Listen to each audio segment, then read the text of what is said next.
ఆశ్చర్యకరుడు, ఆలోచనకర్త, నిత్యుడగు తండ్రి, సమాధానాధిపతి అయిన యేసుక్రీస్తు పరిశుద్ధ నామమున ఈ ఉదయకాల శుభములు మీకు తెలియజేస్తున్నాను. ఇది నా దేవుని యొక్క వాక్య ధ్యానము. యేసుక్రీస్తు ప్రభువుల వారికి ఉన్నటువంటి మరొక పేరు జీవాధిపతి. అపోస్తల కార్యములో 3వ అధ్యాయము 15వ వచనంలో మనం చూస్తే, మీరు జీవాధిపతిని చంపితిరి కానీ దేవుడు ఆయనను మృతుల్లో నుండి లేపెను, అందుకు మేము సాక్షులము అనే మాట మనం చూడొచ్చు. ఇక్కడ జీవాధిపతి అనగా జీవమునకు అధిపతి లేదా జీవాన్ని దయచేసేటువంటి వాడు అని అర్థమవుతుంది పిల్లలు. కాబట్టి దేవుడు జీవాన్ని కలుగు చేసేటువంటి వాడు కాబట్టి ఆ జీవము ద్వారానే మనందరం కూడా చలించగలుగుతున్నాం. అందుకనే ఆదికాండము 2వ అధ్యాయము 7వ వచనంలో కనుక మనం గమనిస్తే, దేవుడైన యెహోవా నేలమంటితో నరుని నిర్మించి వారి నాసికారంధ్రములో జీవవాయువును ఊదగా నరుడి జీవాత్మ ఆయను. కాబట్టి మట్టితో మానవుని తయారు చేసిన తర్వాత వానిలో ఏమాత్రము జీవము లేకుండా పోయింది.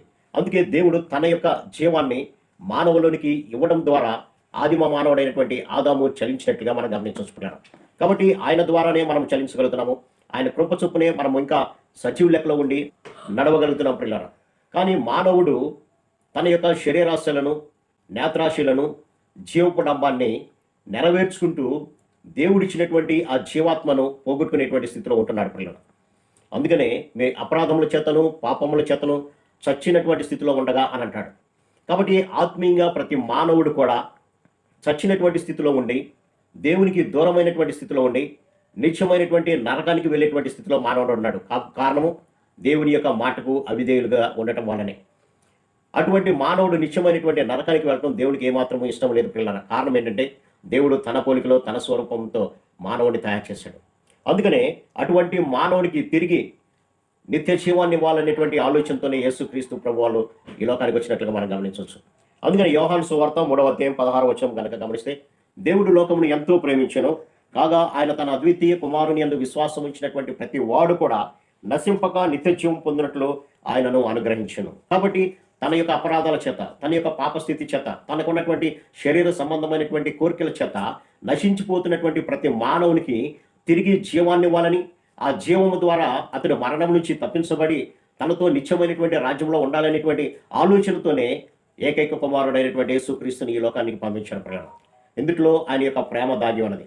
మనం ఆయనను ప్రేమించామని కాదు, కానీ ఆయనే మనలను ప్రేమించి నిత్యమైనటువంటి వేదన కలిగినటువంటి ప్రదేశంలోనికి మనందరం కూడా వెళ్ళకూడదనేటువంటి ఆలోచనతోనే ఆయన తన అద్వితీయ కుమారునిగా పుట్టిన వారి యందు విశ్వాసం ఉంచాలని మనమందరం కూడా ఆ నిత్యమైనటువంటి నరకం అంటే నశించినటువంటి స్థితిలో నుంచి లేవనెత్తి జీవము కలిగినటువంటి స్థితిలో మనందరము ఉండాలనే ప్రభు యొక్క ఆలోచన ప్రేరణ. అందుకనే ఈ యొక్క 5వ అధ్యాయం కూడా మనం గమనిస్తే, యోహాను సువార్త 24వ వచనంలో అంటున్నటువంటి మాట, నా మాట విని నన్ను పంపిన వాని యందు విశ్వాసం ఉంచువాడు నిత్య జీవము కలవాడు అని అంటాడు.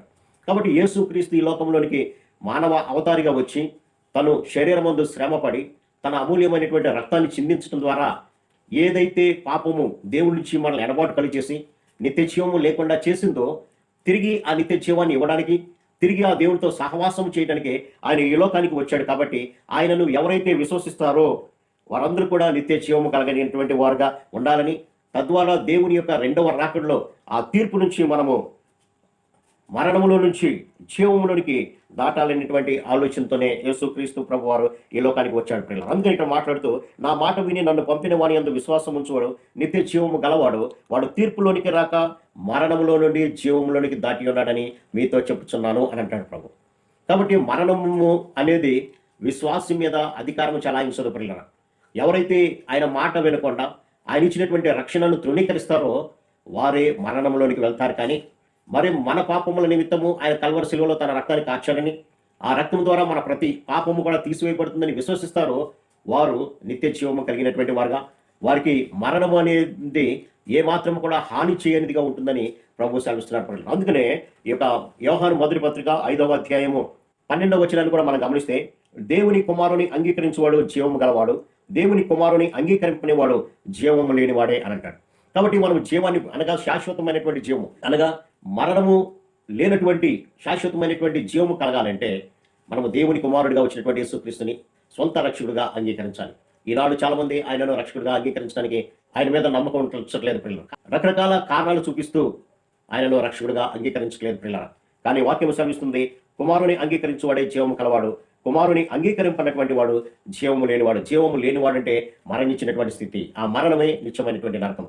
కాబట్టి జీవం కలిగిన దేవుణ్ణి మనం విశ్వసిద్దాం, నిత్యమైనటువంటి నరకం నుంచి తప్పించబడదాం. అటు కృపా పరిశుద్ధాత్మ దేవుడు మనందరికి దయచేయం గాక. ఆమేన్. ప్రార్థన. సర్వశక్తుడా, ప్రేమ గల మా తండ్రి, నశించిపోతున్నటువంటి మానవుని, చచ్చినటువంటి స్థితిలో ఉన్న మానవుని తిరిగి లేవనెత్తడానికి ప్రభా జీవాధిపతిగా ఈ లోకానికి వచ్చారు నాయన. ఎవరైతే మీ యందు విశ్వాసం ఉంచుతారో వారు జీవము కలిగినటువంటి వారుగా, మీ యందు విశ్వాసము లేనటువంటి వాడు జీవము లేనటువంటి మరణ స్థితిలో ఉన్నట్లుగా మీరు శ్రమించారు నాయన. జీవము కలిగిన వాడైతే నాయన మరణం నుంచి తప్పించబడి జీవంలోకి వెళ్ళాడు, కానీ మిమ్మల్ని విశ్వసించినటువంటి వాడు మరణంలోనే ఉంటాడని నీ వాక్యం సెలవిస్తుంది. కాబట్టి జీవాధిపతిగా వచ్చినటువంటి మిమ్మల్ని మా యొక్క జీవితంలోని రక్షకుడిగా అంగీకరించి మా ప్రతి పాపము నాయన క్షమించబడి మీ రాజ్యంలో చేర్చుకునే భాగ్యం ప్రతి బిడ్డకు దయచేయమని యేసు నామమున అడిగి పెట్టుకుంటున్నాం తండ్రి. ఆమేన్. God bless you.